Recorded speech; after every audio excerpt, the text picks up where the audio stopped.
is JP? Okay, well, he's a ginger, number one. Okay, so my name is JP Kruger. In MMA scene, they know me as Tinkerbell. We like to say, because first you feel the tinkle, then you hear the bell. Oh, okay. but that's only when I want to sound like kind of cool. Okay, so what do you do for a living? Okay, well, I'm a professional athlete, number one. But what I actually do with all my time right now is I'm a full-time coach of Brazilian Jiu-Jitsu, MMA, and obviously kickboxing. Mostly in the day, yes, I would like to say, if I had to specialize, it's definitely working with like little kids, any kids from the ages of 3 years to about 14 years. Yes, I love it. Do you find that it's different teaching boys and teaching girls? No, I don't think so. No. Yes, one thing that I do see is that girls are definitely a bit more tough and like stronger at the ages anything from like 4 years basically till they reach about 8, 9, and then the boys start getting a bit of muscle into it. I like to say that, but it's definitely fun to like teach all of them. All of them's got their own personalities, you know, definitely by far. So what made you start? Look, yes, I've like always liked it. My like granddad, yes, I remember I was like 5 years old, my like son, and I remember every Friday night we used to get in front of the television and they used to show this like old school Jean-Claude Van Damme or like Steven Seagal movies, you know, of the old school heroes, and yes, I like always said, man, that's it. And my whole family is a bunch of boxers on my like granddad's side. Okay. So yes, I like always wanted to do it, but then my mommy, she was not too like keen about it in the beginning, and then later on in like high school, I would like to say, well, you know, you kind of get picked on, and you got no muscle tone here, and you're this scrawny kid, and especially you're like ginger, you know, so it's crazy, you know. Yeah. And then I started kickboxing, and yes, I was super blessed. At the end of my first year, I walked away with the South African title, and I was like, oh man, this might be something that I'm actually good at, because the Lord knows I can't catch a rugby ball, you know? What's your favorite thing about MMA? My like favorite thing, right now where I'm right now in my journey, I've like realized that like MMA and like Brazilian Jiu-Jitsu, it's all about problem solving. Like this guy does this, what are you going to do to solve that problem? And that's actually such a great concept that you can use in not just on the mat, but also in like life. So I hear you mentioned a lot about being bullied as, you know, a child. Were you bullied a lot, and did that inspire you to start working with children in creches? Not so much. As a little kid, yes, I had such a lack of life growing up. I've got an amazing mommy, and I had amazing grandparents looking after me. No, I was raised life. I remember just one incident in like high school. There was a guy. I was in grade 8, standard 6, and it was one of the matric boys. His name was still Clippy, so I will never forget it. And yeah, man, he taught me a bit of a lesson in like break time. I was like, okay, this cannot happen again. This was horrible. I cannot live like this. Okay. Yeah. Okay. So that inspired you to become more empowered and you learn how to like stand up for yourself. Definitely. You say you coach kids, and you know kids say the darndest things. Yeah. What's the funniest thing that they have said to you or that has happened to you? Yes, parents must be careful what happened at home, because I hear it all. But if there's something that, if you ask that question, something that I have to think about right now that happened today to me. Now I've got this one class. I've got a school that I'm teaching at, in a nursery school in like Jamestown, Heavenly Flowers, and I went there. Now I've got 2 classes. I've got a senior class, which is seniors, who's 4 and 5 years old, and then I've got a junior class, where I've got 4 kiddies of the ages of 3 years old. Now the one kid's name is Jordan, and then with them it was Quinn and Ilana and Deacon, the 3 of them. And I walk in today. Now these kids are 3 years old, and Jordan says to me, "Quinn is my friend, but you're not my friend." And I said to him, "Okay, Jordan, that's great, man." I'm like, it's kids, you know. And then he looks at Ilana, and I'm like, "Ilana, Deacon's my friend too, but you're still not my friend." And I looked at him like, "Well, it's great, I'm your coach, I'm not supposed to be a friend, sit in line, you know." I'm like, no, kids, yeah, they are so blunt. Whatever happening in that little brain, it's going to happen, and it is word vomit. It's amazing, I love it. Your most embarrassing moment with them, if you... Oh gosh, had most anything. embarrassing moment. Yes, probably one that really got me all I could do up. And I remember working with a little kid, and I was holding pads for him. But at the moment, sometimes your brain is thinking about other things, like it was something you have to do in the afternoon. And I was working pads, and when you had to duck the baddie underneath the pad, the kids didn't duck, and my body was just going, and I hit the kid in his head, and he just looked at me like this. He's like, dude, what are you doing? And I remember everybody in the class, just all of the kids with this big eyes, just like, what's wrong with this guy? I remember that's probably something that like totally got me like all red in my face. You know?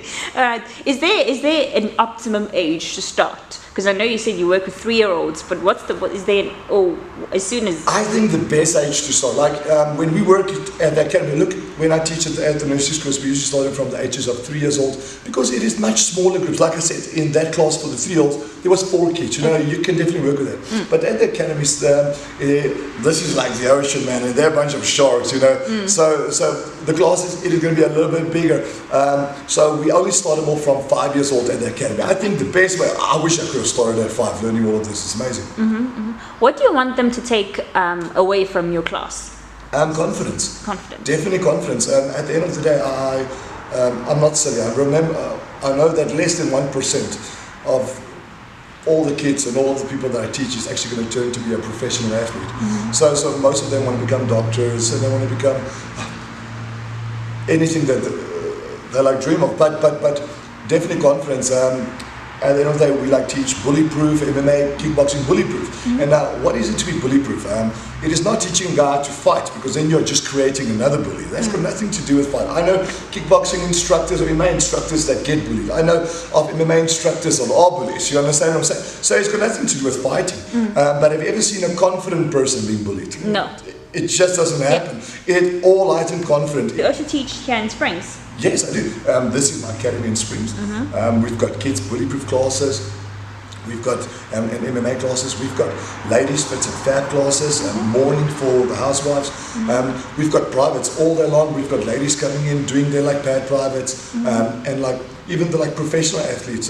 We're so blessed. If it weren't raining like this today, I'd show you. We've got the cage and the boxing ring. We've got the gym in here for like all of the athletes. So like we want this to be an international combat academy. This place is called the Pro League, for like reason. You know, this is where the athletes come and they get made. But it's not just about the professional athletes. It's about family, fitness, and fun. You know, that's what we want. What do you love the most about Springs?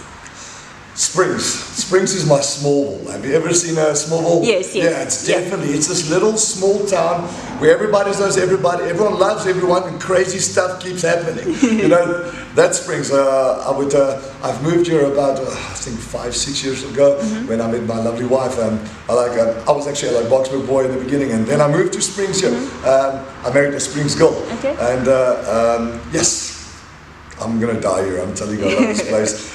So if somebody wants to be, you know, an MMA athlete, okay, besides training from a really young age, what qualities also do you think they need to have? You need to be an all-round athlete. You can't just box, otherwise you're going to have gaps in your game. You have to box, you have to be able to kick, you have to be able to do your judo, your wrestling, your Brazilian jiu-jitsu. And I think that's the biggest problem right now. We see so many athletes, but they're not well-rounded athletes. This guy's maybe an amazing boxer, but he's got no wrestling, which immediately creates a gap in his game. And maybe 8 years ago that could have fine, but now this game involves every single day. If one day, man, if I think of something great that I'm going to teach today, tomorrow the Americans come with something better. We have to evolve with this game, otherwise you're going to be left behind. The only thing cool about old school is the music, man. All right, so you talk about being, you know, a well-rounded athlete. How do you stop MMA from consuming your life? Oh gosh, get married. No, I'm just joking. No, that's crazy. You always have. I think you always want to ask yourself, what do you want on this? What is the result that you want at the end of the day? And it is something that I tell my like athletes, and a lot of people, a lot of coaches might not agree with me. But at the end of the day, if you're not obsessed with something, you're not going to be the champion. You're just going to be great. You can always be great, but you're never going to be the champ. You have to obsess about something. There's all saying, what you focus on will grow. If you focus on your business is going to grow. If you focus on your relationships, that's going to grow. If you focus on your MMA, you're going to be the champ. You talk about being married, and you know, you sound very happy. How long have you been married? I've been married for 2 years now. Yeah. What's your wife's name? JP Kruger. Yeah, it's a little Scottish girl. She's amazing. She has changed my life. I remember just before I met her, I asked the Lord. I'm like, And I just finished up with another relationship, and I said to the Lord, okay, it's easy, Lord, I'm not gonna look anymore, because apparently I'm a mess up. Like, I can't choose. Sometimes my choices is actually quite dodgy. And I said, Lord, the only thing I ask is, I'm looking for a girl that loves you as much as I do, and a girl that's going to worship you. Yes, and actually about a year ago, I will never forget it. I was sharing a bit with the youth at Word in Life, and I looked and I saw my wife there, like closing her eyes and worshiping the Lord. I was like, bam, this is it. This was one good choice of my life, you know. She's amazing. I do believe she's crazy, but my kind of crazy, you know. You're crazy, was so crazy. Every developed is more, man. The world's crazy. You must just find your kind of crazy, yeah. What's the best part about being married? The best part of being married, well, today, cuddles in the winter, yes? Yes. Yes. Especially on a day like today, cuddles in the winter. Yes, man, just having that companion, that what does she always say, that best friend that we can, that you can talk to even at night when I get home, and it's like 9 o'clock after training, I want to sit, and she wants to know, what did I eat, what color was the food, what did it taste like, you know, and that crazy part is probably one of the parts that I enjoy. So if you could give other couples advice on what makes a happy marriage, what would that be? What would that be? Oh man, like I've only been married 2 years, so I'm trying my best here, but yes man, definitely make the Lord the center point, man. Like, I know it sounds so like okay, that's what everybody's gonna say, but at the end of the day, we know that 1 + 1 makes 3, and it is gonna be impossible to do that ponytail with just 2 pieces. You need 3 pieces, you understand? Although you can just sit and like that is it. If, like anything, MMA, your anything in life, if your foundation, what's it? Foundation is not correct. Yeah. So sorry. I'm like this time of the day, my English sometimes runs out. You know. Trust me, I know what you mean. And definitely, man. You're gonna have to make the Lord center point, and yes, man. You're gonna love each other through everything. Sometime, and another thing, pick your fights. Pick your fights. A great fighter knows which fight he's gonna lose. You know. Pick your fights. Not all fights are worth fighting, man. Yeah.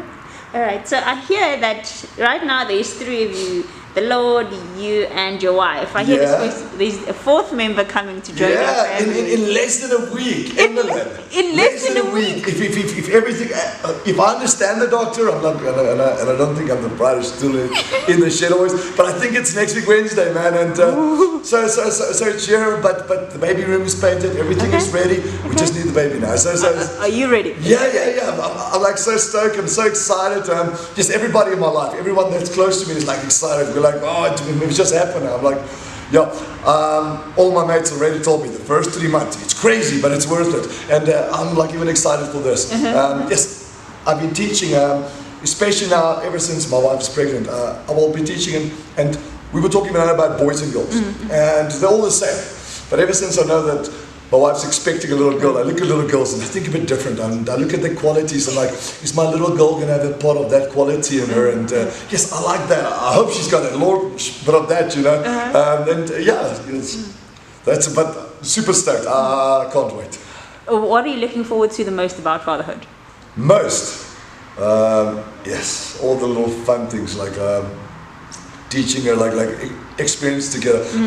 I'm looking forward, like when she starts developing that little personality, seeing a little piece of myself in her, you know, like seeing what you do, just being crazy. I've got a mate, JP Kruger, and he's got 2 girls, and yes, just the way that he spends time with them, and sometimes when we train, they're on the mats playing around here, and I just love every second of that, you know. It's and yes, man. That's definitely what I want, you know, like I want to be on the mats, I want my little girl here next to me, and life will be quite perfect.